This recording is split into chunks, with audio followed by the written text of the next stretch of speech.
This is CBC Here and Now.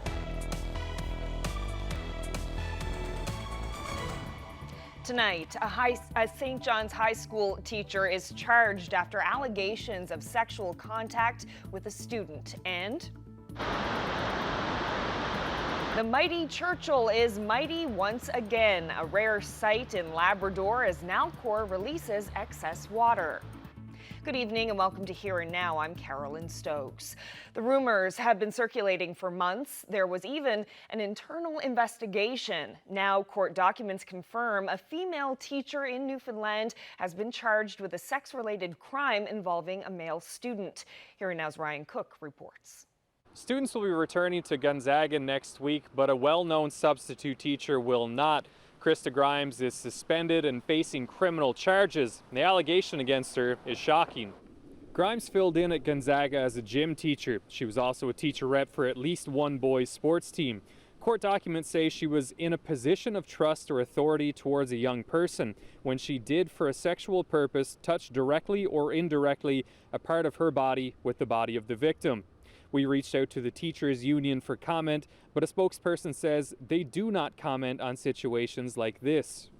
Rumors have run rampant since last winter when the district confirmed there was an investigation. Now, the RNC at the time wouldn't confirm they were looking into it on their end, but charges were quietly filed last week. Grimes is due in court on October 17th for a first appearance. Ryan Cook, CBC News, St. John's. Well, some people in Labrador are driving hours to see a rare sight. Water barreling over Churchill Falls. Water here is typically much less powerful. This is how Churchill Falls normally flows, almost at a trickle compared to when it's at full force. And this is how the mighty Churchill looked before the power station was built. Nalcor says it's doing a controlled release of water from the reservoir because of high amounts of precipitation over the past year. And while this release of water is rare, it's happened twice this year. The last time was in 2005. An employee at the nearby gas station says this has been a big attraction. I've seen a lot of people driving over from Labrador West or in Goose Bay. I've seen people driving from other provinces just because they heard this was on the go, and I guess they might have been already going anyway, but they stop here, spend the day, just to go up to the falls. Well, if you're going to go see the falls, I'd bring an umbrella because we are in for some rain. As the next system moves in for Lab West, we could even see the risk of some thunderstorms as we head through the next couple of hours. Otherwise, it does look like some showers are moving through or already starting to move through the Avalon. Temperatures today, not too bad. We did see some humidity move in, and we can thank the remnants of Tropical Depression Erin for that. Temperature is around 25 degrees for Deer Lake, 24 in Corner Brook, 19 degrees in Happy Valley Goose Bay. There's that rain. It is losing steam, though, and it'll continue to head across the Avalon as we head through the night tonight. And it's the last weekend, well, unofficial weekend before school starts. I'll have all the details coming up. All right, let's check in with Here and Now's Jeremy Eaton, who's meeting up with a critical mass on the streets of St. John's tonight. Jeremy, what's going on there? Well, as you can see, there's a lot of cyclists and a lot of bikes, a lot of different kinds, road bikes, fat bikes, mountain bikes.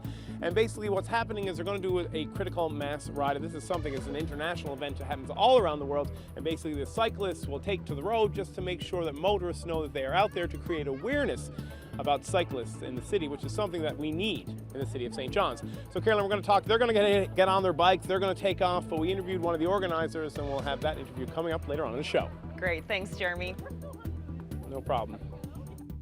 Well, both the government and the CNLOPB say there really isn't much that environmental observers can do on an oil platform to affect any change. Natural Resources Minister Siobhan Coady took questions following a meeting today with federal officials on the protection of the offshore environment. Coady says that everything that can be done to increase safety is being considered, including enhancing regulatory practices and adding additional penalties. Production at Hibernia will not resume until all of the investigations are complete. The minister says thoroughness is the main concern. Coady says that although the last 3 spills were Labrador within an 11-month period, no common issue has been identified. But there was nothing that was, you could point a finger and say, if we'd only done this, it would make it better. I think these seem to be unrelated, but I will say this. We want to make sure that operators understand that safety and environmental protection is paramount to Newfoundland and Labrador. A Mount Pearl man thought he had no other choice but to pack up his family's backyard pets and send them off to a new home, all because the city has started to crack down on urban farming. Here Now's Janelle Kelly has more. With people thinking more and more about food sustainability and clean eating, backyard chicken coops like this one in the west end of St. John's are becoming more and more popular. But up the road away in Mount Pearl, you won't be seeing them anymore. David Penny lives in Mount Pearl, and until a few days ago, he had quail, hens, and a rooster living in his backyard. For nearly 2 years, they were his pets, providing fresh, tasty eggs for his family. But with a recent change to the city's animal control bylaws and a couple of noise complaints from neighbors, Penny's been told to pack up the livestock. I have 4 kids, just me. I've got to do what I can to save $1 here and there. And the nutrition value versus farmed eggs, local, in your home, in your back garden, or wherever you get your local eggs, is completely different than the ones you get in the grocery store. There's no comparison. As of last month, only domestic pets are permitted in the city of Mount Pearl, and anyone who already owns backyard livestock can keep their animals, but only if those animals spend the majority of their time inside the home. The councillor says it's all about being a responsible pet owner. But the issue is when the pet's outside, from the majority of the time, making a noise, making odours, what a pet does in the backyard and this kind of stuff. So now our MEOs, municipal bylaws, will regulate that. Penny's animals have found a new flock with a family of free-range chickens in Conception Bay South. But their former owner says he's devastated. He didn't realize he could keep the chickens inside his Mount Pearl home. While it doesn't sound like a practical option, Penny says it might have been feasible. I would have kept them in my house at least till I find a better home, a closer home maybe, or, I have an unfinished basement. I could have kept them there. Penny said he didn't want to cause any trouble, so he quickly rehomed his birds without realizing there was another option. As for anyone who chooses to ignore Mount Pearl's new bylaw, they can expect to be fined. Janelle Kelly, CBC News, Mount Pearl. A wheelchair-ready van is making a world of difference for a family in Grand Falls, Windsor. 9-year-old Joel Stride received his brand new Dodge Grand Caravan this month. And as Here and Now's Garrett Berry tells us, this special vehicle couldn't come at a better time. Just the press of a button, and Joel's new van ramp is on the ground. A few buckles later, his mom is ready to roll. What a difference. It's an amazing impact on our lives. It, certainly means that Joel will be able to keep up, I'll say, with, social activities. The van arrived 2 weeks ago. What do you think? And just in time. For Joel's new van, a simple trip was pretty complicated. Want to have a look? Lift Joel into a car seat and put the wheelchair into the vehicle. And then when we get to the park, take the wheelchair out of the vehicle, take Joel out, and then go enjoy your time. But then you got to do all that again to get back, kind of thing. Joel loves to read, visit the playground, and help out at the community garden. He enjoys many things that 9-year-olds do, just from a different perspective, I guess. He was diagnosed with cerebral palsy when he was 1. Now he's 9. And more than 50 pounds. And getting around was getting harder. I've kind of tried to make sure that I keep myself strong because he needs me to be strong. So, and as he grows, hopefully I will continue to be strong enough for him, kind of thing. But definitely that would be disheartening to, not be able to do that for him. So they made quilts, threw pucks, and sang songs to raise money for Joel's ride. Altogether, more than 50 different fundraisers help came in waves. When people got to see Erica and Joel and, you know, just see what beautiful spirits and people that they are, then I think everyone just wanted to be involved and knew it was a cause that was doable and good. In total, the community raised more than $50,000 to make this dream a reality. Garrett Berry, CBC News, Grand Falls, Windsor.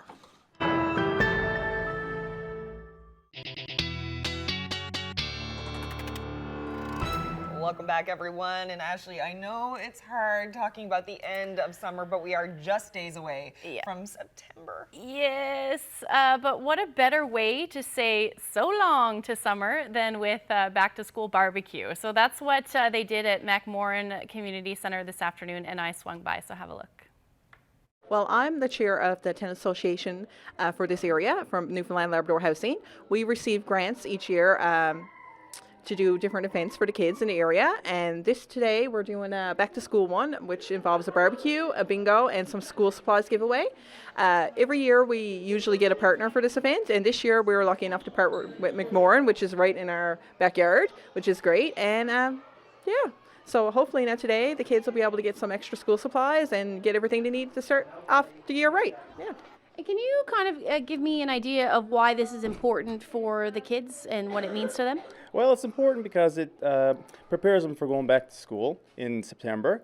And what about the summer camp? You run a summer camp all year, and this is kind of the end to it. So can you explain a little bit about that? Yep, so every year we do a summer camp. It's an 8-week program.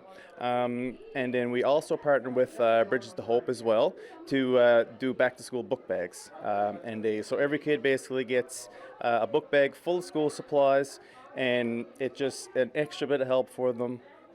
Can you tell me a little bit about the kids that attend the camp? So we basically have, in the community, we basically have, I'm going to say about 100 kids in the community. This year we've had, I think it was 65 kids registered, and they all live here in the neighborhood. We're basically in the middle of the neighborhood, so we're within walking distance to the center. So they basically just come down every day, and then we just do certain activities, swimming, stuff like that, and we end off with a back-to-school supply giveaway. I'm here with Ava, and you attended the summer camp all year, yes? Yes. And what was your favorite thing about the summer camp? Spending time with the people at camp. And what are you most excited about? Because we're nearing the end of summer and going to school, so what are you excited about? I'm excited about going to grade 4. I get to see my friends from grade 3, and I'm really excited. And what kind of things did you do this summer with the summer camp? We went to Vanderbilt Park, we went to Fox Avenue, we played games. We had fun. So cute. We had fun. It was so cute. Great job, Ava. Yeah, that was awesome. Yeah, and not only did the center give backpacks to all the kids who went to summer camp this year, they also bought an extra $500 worth of school supplies for any other kids in the neighborhood who came out to the party. So it was really nice to see neighbors helping neighbors. Nice. Yeah. Nice thing to do this It afternoon. definitely was. Yeah, and that barbecue smelled amazing. Of course. More hot dogs. I know. Everywhere you go lately, hot dogs everywhere everywhere. I go. I need a hot dog. So we're at Friday now, and it's a long weekend. It is. The last long weekend of the summer. Well, unofficially. Yeah. Summer doesn't really end until the end of September, Yeah. but yes, unofficially the end of the summer. And really, not to get too ahead of myself, but it doesn't look terrible. Oh. So that's good. Does that mean it looks nice? Absolutely, yeah. We'll take a look at the temperatures for today. We're starting to see, or did see, that heat and humidity move back in. Deer Lake reaching high near 25 degrees, Corner Brook 24, 18 in St. John's, and those temperatures still quite lovely up through Labrador. 19 degrees in Lab City, and same for Happy Valley Goose Bay. Those temperatures dropped a little bit for Lab City, sitting around 17 degrees, and 17 here in St. John's as well. And still quite nice in Corner Brook, sitting around 23 degrees. Now, winds were the story today, really. Not quite as windy as anticipated for the Rec House area, really peaked at about 90 kilometers per hour overnight. and we're seeing gusts between 50 to 60 kilometers per hour. At least that's what we saw earlier today. Still sitting around that right now, and you can see the strongest winds have moved now for eastern Newfoundland and along the northeast coast as well as the Avalon, with gusts near 60 kilometers per hour for St. John's out of the south. Now, the rain is associated with this as well. It did lose steam as it made its way towards the island. You know, some areas in Nova Scotia saw upwards of 150 millimeters, but the most that I saw was down along the south coast, about 20 millimeters. And other than that, just some showers. Some moderate showers moved through a little bit earlier for the Burin Peninsula as well as Bonavista North, but that's now just showers for the Avalon. And that will continue as we head through the night tonight, eventually seeing some clearing skies. A few scattered showers potentially for the west coast of the island. And then for Lab City, still looking at the risk of some thunderstorms for the next few hours, but other than that, not a whole lot happening tonight. Those temperatures not really dipping much, only going down to a low near 17 degrees. That's pretty nice for this time of year. Some south-southwesterlies staying gusty, upwards of about 50 kilometers per hour. The winds on the west coast going to ease slightly, about 20 to 30 kilometers per hour tonight. 14 degrees for St. Anthony. And then some mild temperatures for Labrador as well. 16 degrees in Happy Valley, Goose Bay, but cooling down for Lab City, going down to a low near 8. Now, for tomorrow afternoon, generally a clearing trend through the day. Once we get that shower and drizzle potential out of the way in the morning for central, eastern, and the Avalon, we should see some sunny skies through the day, and then as we head into the evening hours, that potential for some showers will move back in, but very slight chance. And up through Labrador, same thing. So generally some cloudy periods, and again, can't rule out that chance of a few showers. Those temperatures, though, going to be absolutely beautiful. Back into the mid-20s, essentially across the board. Clarenville, 25 degrees. Placentia, a little cooler at 19. Heading towards central. Similar temperatures with that heat and humidity sticking around for the most part. Plenty of sunshine for Port aux Basques, 20 degrees. Those winds a little breezy, around 40 kilometers per hour to the west-southwest. Up through the northern peninsula, beautiful day as well with that chance of showers, though 20 degrees for St. Anthony. Those winds will shift from southwesterlies to westerlies. And then some cool temperatures for Lab City, only reaching a high near 10 degrees for your day. So that's a look at your Saturday forecast. Like I said, the rest of the weekend looks pretty great, but I'll have all those details coming up. So we're hanging out here in Bannerman Park, but due to the weather, the Critical Mass bike ride has already left. There's a few young cyclists here taking in the action at Bannerman Park. We're going to tell you all about Critical Mass and what's happening coming up on Here and Now.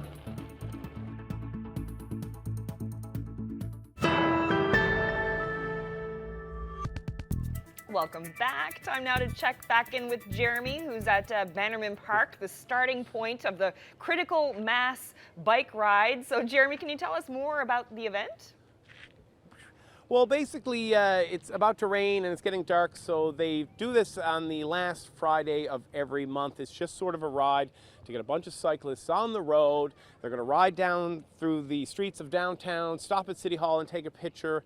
And basically, they're trying to create awareness for drivers. Now, as you can see, there's a few young cyclists around, but all the bikers have left. But here's an interview that we did earlier this evening before they took off for the ride. So, Jonathan, what's going to happen here in Bannerman Park this evening?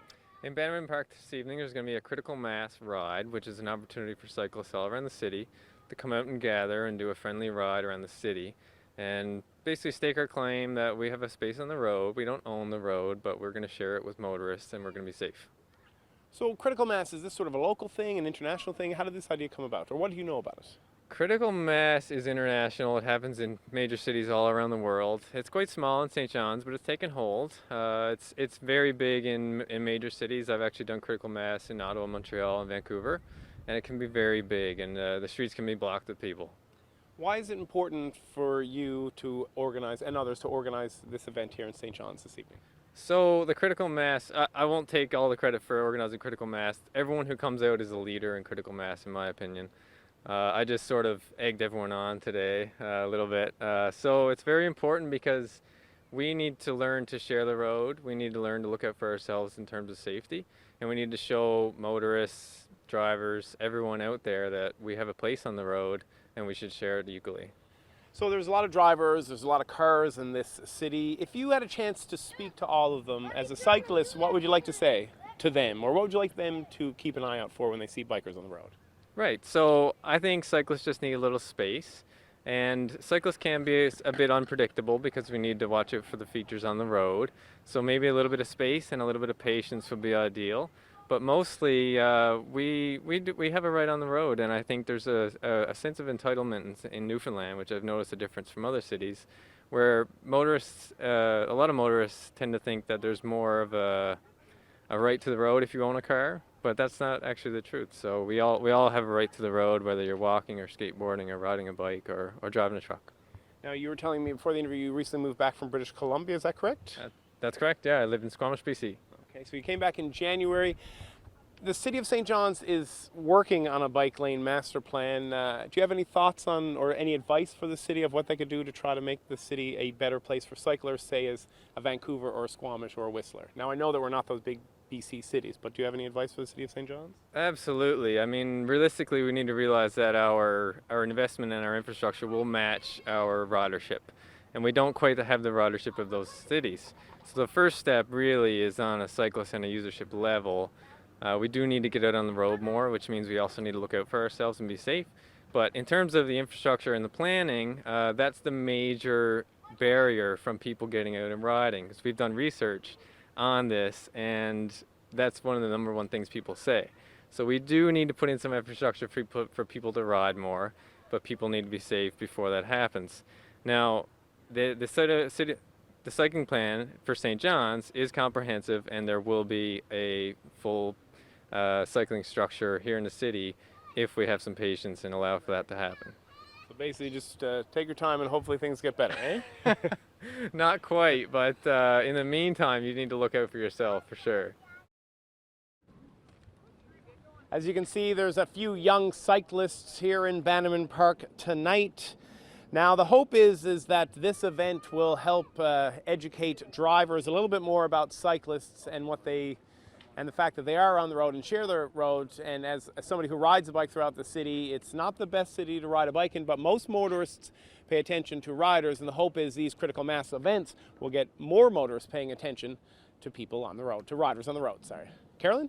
Thanks, Jeremy. Well, from bikes to basketball, we all saw Raptors fever sweep the country this spring, turning a Toronto team into a Canadian favorite and basketball into Canada's game. Well, a summer camp on Prince Edward Island suggests the Raptors' effect is holding. Tom Steep reports. Ask most kids attending this one-on-one basketball camp in Charlottetown which NBA team is their favorite, and the answer will be the same. Raptors.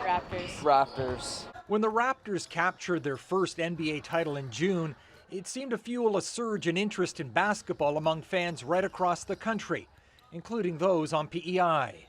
Amazing. It was quite exciting, actually. All of my friends were Raptors fans, and it was just exciting to watch. Here at this camp, organizers are seeing a whole new group of young players that have been inspired. The numbers are up significantly from previous years, with more than 150 this summer. The camp director says it's a sure sign the popularity of the sport is increasing. Other than back in the heyday of UPI basketball when I was coaching there, these are the biggest numbers I've had for a number of years. Interest in the game of basketball among young people on PEI continues to grow. In fact, the province has seen a steady increase in the number of people participating in the sport over the past few years, and expect that trend to continue with the success of the Toronto Raptors. The number of kids registered in basketball has increased each of the last 3 years, according to Basketball PEI, from a total of 660 in 2016 to almost 800 last year. Raptors winning brought a spotlight to basketball. It's going to get not just kids excited about playing basketball, but parents excited for getting their kids involved, and we just have to capitalize on the opportunity. There's no question, at least among these players at this camp, that basketball has never been more popular. This fall, Basketball PEI is planning to put an even bigger focus on younger players, promoting registration for its kindergarten to grade 6 programs in hopes of catching the next wave of players. Tom Steep, CBC News, Charlottetown. So they went in to amputate immediately because it's life over limb. My parents were told to make the funeral arrangements. Yeah, they told her that I wasn't going to make it through that night. We'll take a look back at an inspiring young woman. This is My Story featuring Sydney Learning. That's ahead.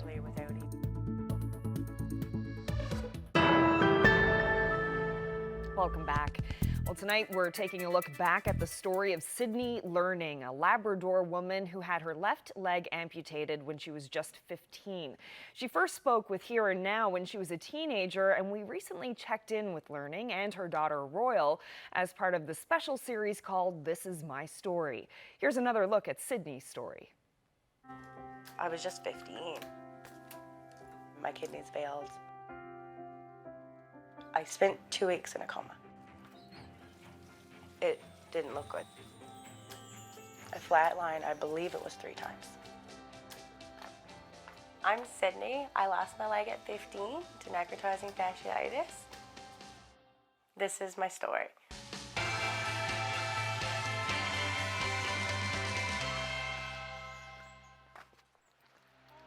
I was just scared that I was going to die because I knew how sick I was, and as soon as the doctor Akhtar saw me here in St. John's, it was a case of necrotizing fasciitis, which is flesh-eating disease. So they went in to amputate immediately because it's life over limb. My parents were told to make the funeral arrangements. Yeah, they told her that I wasn't going to make it through that night. I remember in the night times when I was still in the hospital after I got out of the ICU, I was too scared to sleep some nights. I was scared I was going to die, right? Yeah. I remember my dad, he used to tell me that he never gave up, you know, and he kept the journal every night and things like that. And I remember everyone from home and Cartwright telling me, like even after like letters from school that they were sending in, like how scared they were, and like I'm just so glad you're okay, because I was just 15. I ended up staying here in St. John's after the fact. I had to be here. There was absolutely no way I could go home and get the care that I needed home in Cartwright, and even in Goose Bay, like as well as they have it, but I needed to be at the Miller Center. Hey, you gonna help Mommy? You wanna get the chair? Yeah, it took me a few years of practice to learn how to balance properly without even the need of the crutches. Yummy. Oh, it looks so good. I think it was just acquired over time, and learning how to trust your body, and you know, because you lean certain ways or whatever, and you're reaching for things, so. Helper? Now, I don't even know. I don't even notice it. Like, it's like second nature, I guess. Helper, remember? All right, come on. Snow in the winter. With the crutches, I find it's a real challenge in those instances that, you know, we're after having a snowfall. It's like, I gotta get up at 5 o'clock to start shoveling the walkway, because, I mean, you know, we got commitments. I gotta be at school, she has daycare. And even that, you know, and having her come outside with me, she has a pink shovel, because she knows she's gonna help her mom. Good job, woo! Here, want some? Rebecca's car. So like when we're walking out in the snow, like we're side by side, or she'll put her hand right here, and it's pretty sweet. We're like a little team.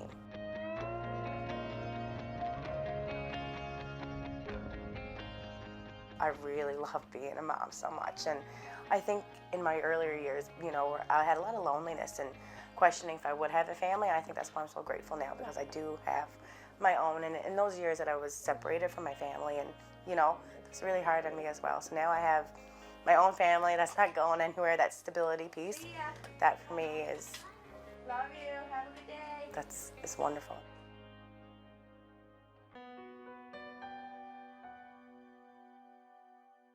My mom, and my dad.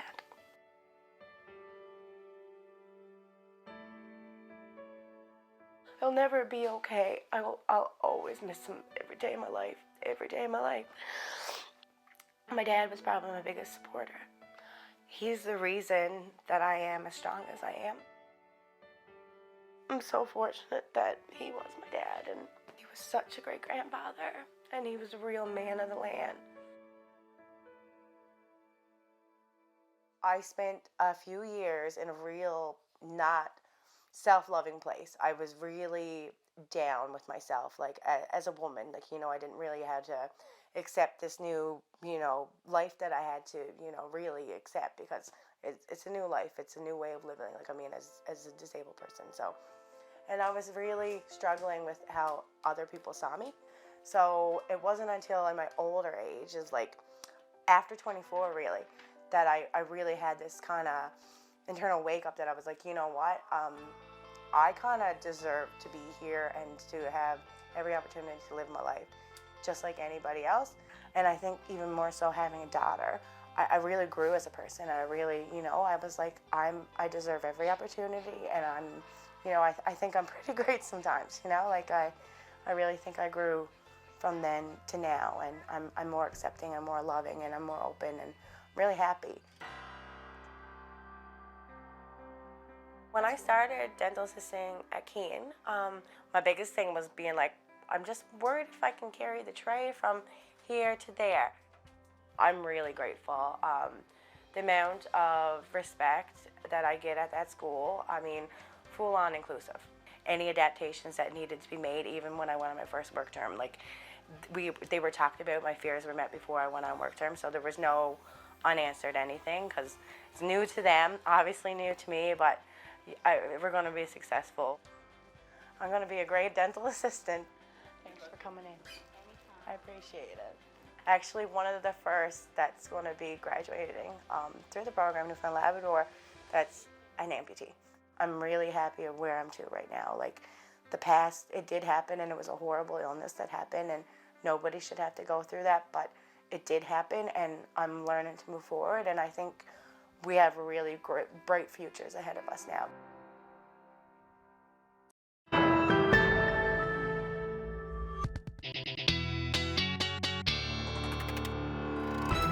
Welcome back, everyone. So lots on the go weather-wise when you're a meteorologist, like right now with the storms that are happening. You're keeping an eye on some things. Yeah, certainly I have been all week, really. This is one of the major storms, first major storms that has developed in the Atlantic Basin. So we'll take a look at what Hurricane Dorian is doing right now. And if you have any interest in Florida whatsoever, over the next week or so, definitely would keep an eye on this hurricane. It has strengthened and formed an eye, as you can see, a beautiful storm really offshore, but the problem is when you start to see these beautiful storms, they are strong. So Cat 3 right now with gusts upwards of 220 kilometers per hour.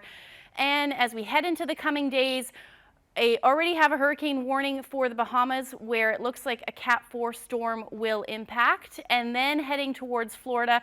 Again, the uncertainty with this, it keeps pushing back, and as of now, it looks like it's going to stall over Florida and then eventually make a turn to the north. So this is what the timeline is as of now. Sunday into Tuesday, and it's really too early to determine what's going to happen or how this is going to affect our weather, but if it does, it looks like it'll be late next week. So certainly something to keep an eye on. But before we get there, beautiful weekend, as I mentioned a little bit earlier. So things should clear out into Saturday, and then Sunday looks gorgeous as well. Those temperatures, though, are going to dip a little bit as we head towards Sunday, and staying quite nice up through Labrador. Just some cloudy periods possible. Slight chance, or best chance, of some showers will be for the western portion of Labrador. And then as we head into Monday, that's when things start to get unsettled for you, and heading towards northern portions as well. Otherwise, should stay nice for the island. So here's a look at your Sunday temperatures into a little bit cooler than Saturday, dropping about anywhere from 4 to 6 degrees. Corner Brook sitting at 16. Again, that chance of showers, but later on in the day. And then temperatures in the teens or low teens for most of us. Happy Valley Goose Bay at 16 degrees, Lab City 13. And again, that's where we'll see some showers move in late day on Sunday. Overall, though, here's a look at your Labor Day weekend forecast for the island.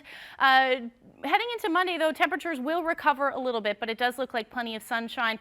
Some of that rain will move in late day Monday for the south coast, and then up through Labrador and the northern peninsula. You're looking at temperatures dipping on Sunday and then climbing right back up for Monday. And then for the north coast, looks like showers. So over the next 5 days, as we head into the beginning of next week for the school day forecast, really Tuesday is looking rainy, and that will continue into Wednesday for your first day of school, and 18 degrees. And then for central Newfoundland, there's your temperatures this weekend, and then hovering around that really into Wednesday, 19 degrees and plenty of sunshine. Same thing for western Newfoundland, and then up through Labrador, we're looking at temperatures dipping overnight into those single digits as we head into the beginning of next week. Teens on Wednesday, and western Labrador, 2 degrees tomorrow night. Same for Monday night, and then dipping into the single digits as we head into Tuesday. So let's look at your forecast. I have a weather photo coming back. Carolyn? Thanks, Ashley. Well, in national news, a new far-right group that's now eligible to get on the ballot this federal election is facing some opposition. The Canadian Nationalist Party gained official party status after submitting the names of 250 supporters to Elections Canada. Now, a group of anti-hate advocates say they plan to expose the names of those supporters. Ashley Burke has more. We feel that, people shouldn't be able to hide in the shadows. The Canadian Anti-Hate Network wants as many people as possible to know who is supporting a far-right group, one that's under investigation by RCMP for potential hate speech. We should really know who in our neighborhoods are supporting this in a really a bit to shame them. Hate has no place in our communities, it has no place in our society, and we need to call it out wherever it is. The group plans to post online the identities of more than 250 members of the Canadian Nationalist Party. The goal, it says, is a peaceful conversation. Maybe someone will actually talk to you and try to explain why hate is not okay and why, we should be sort of embracing inclusive communities. The party's members' names and addresses are on the public record at Elections Canada. The department's bound by law to release that information upon request. Our expectation is that people will treat that information responsibly because there is some personal information there. The leader of the Canadian Nationalist Party said his members are worried about their safety. Some of our members are simply concerned that physical harm may come to them, physical or social harm. The party is under RCMP investigation for possible hate speech because of this video in which the leader denounces what he calls, quote, the parasitic tribe. He says it controls the media and the central bank in Canada. I think it's far too dangerous for us to be taking this action of publicly trying to shame people. Winnipeg's former police chief warns it could lead to serious harm, not just to those on the list, but family members, especially children. I think we probably have seen issues like this in the past, and most definitely it could incite violence because we really don't know what actions a person will take when they're confronted with something like this.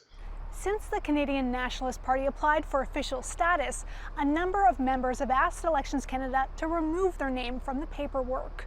Their identities will remain unknown, and the party has retained enough members to meet the requirements. Ashley Burke, CBC News, Ottawa. A potentially life-changing delivery system is being tested in BC. If approved, drones would fly prescription drugs to rural customers. This drone flew 6 kilometers from Duncan to Salt Spring Island in just 11 minutes with life-saving medication on board. The system could one day help people living in remote areas.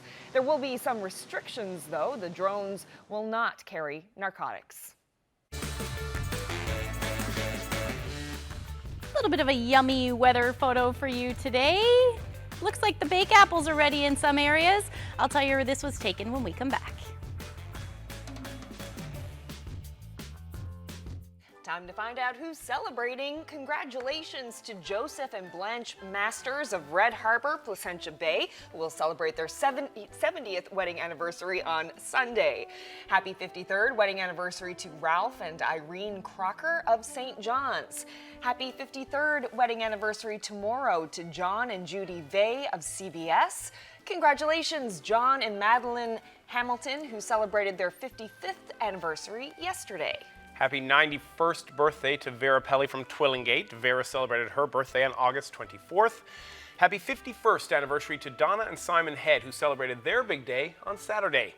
Happy birthday to Margaret Johnson of the Ghouls, who will be 93 on September 3rd. Happy birthday to Hazel Davis in Pollards Point, who turned 90 on August 27th. Happy 98th birthday to Ellen Rose Leonard of Placentia. Happy 90th birthday tomorrow to Gladstone Best of Wesleyville. Happy 90th birthday to Thomas Dix, love from family and friends. Happy 95th birthday to Caroline Day of Grand Bank. She celebrated on August 28th. Happy 94th birthday to Vera Chalk from Deadman's Bay, now living in Gander. Happy birthday to Jim Strobridge of Corner Brook, who celebrated his 93rd birthday on August 29th. Happy 65th anniversary today for David and Cora George and McIvers. Nina West of Bay Largent will celebrate her 90th birthday on September 3rd. Happy 91st birthday to Alex Pelly of Bishop Falls. He will celebrate on September 2nd. Happy 56th wedding anniversary to Wesley and Ann Shepherd from Cornerbrook. Greeting from all your family and friends. Happy 56th wedding anniversary tomorrow to Nathaniel and Veronica Thistle, who live in St. John's. Happy birthday to Joan Costello of Fairyland, who turns 94 tomorrow. Happy 90th birthday to Cassie Ivany of Clarenville. Congratulations to Don and Ruby Bragg of Pilley's Island. They're celebrating 67 years of marriage. Happy birthday to Anne Williams of Woody Island, Placentia Bay, now living in Arnold's Cove. She turns 90 on September 4th. Happy 90th birthday to Violet Vincent of Newtown. She celebrates on Sunday. A special happy 102nd birthday to Muriel Anderson from Makovic, Labrador, who is now living in Happy Valley Goose Bay. Lots of love being sent from the 5 generations of your family. Happy 57th anniversary to George and Bernice Clements from all your family and friends. Best wishes to Margaret Barrett of Old Perlican, who will be celebrating her 91st birthday tomorrow. Happy 92nd birthday to Marie Wheaton of Fredericton, who is now living in Gander.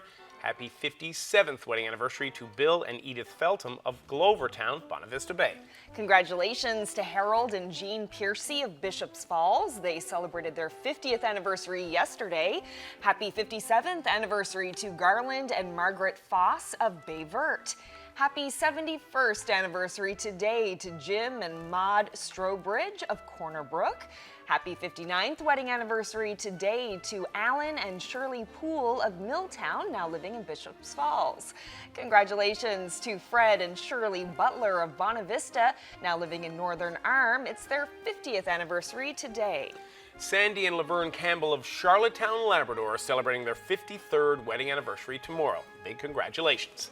A happy 51st anniversary to George and Ida Butt of Lethbridge. And happy 90th birthday to Teresa Carroll in Torbay. She celebrates on September 3rd. Congratulations once again, fine crowd. Yes. Well, the Toronto Argonauts' newest recruit stands 4 feet tall and weighs a whopping 50 pounds. 7-year-old Darius Rasso is a football fan who's been battling leukemia.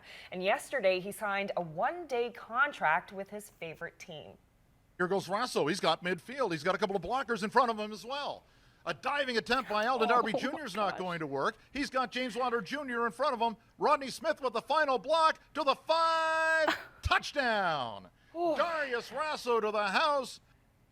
Oh, that doesn't warm your heart. No, not at all. It was the first time on the field and his first career touchdown. After a morning of meetings and news conferences, Rasso was off and running. The Argos GM says they're thrilled to have a player of Rasso's stature on the roster.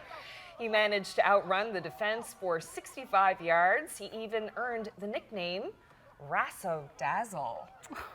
Great nickname. That is so sweet. It made me a little emotional. I know, me too. It's so sweet to see kids get to experience things like this. Like, look at dream. that. That is a dream. Everyone coming together to make it happen. Yeah, and he watches his favorite football team probably all the time, and then to get to be on that field is just something else. And have a 1-day contract. It's amazing. With all of the bells and whistles. Yeah. So great. Great story. So great. Well, Speaking of great, we have a beautiful, and bells and whistles. We have another beautiful weather photo for you today. Well, this one's more of a viewer photo. Bake apples, and that photo was taken in Henley Harbor. Oh, that's the place to go for bake apples. Apparently, look at that. That is like a sea of bake apples. Look at how far it goes back. It really is. I can imagine you're going to fill up quite a few of those buckets there. Thank you so much to Barry Way for sending that photo in. And if you have any from your long weekend that you're sure to enjoy, send them to nlphotos@cbc.ca. Someone's going to be making muffins. Absolutely. I got to get some of those. Go find them this weekend. Yeah. Well, thank you so much for watching tonight, everyone. Have a great and safe long weekend. Good night.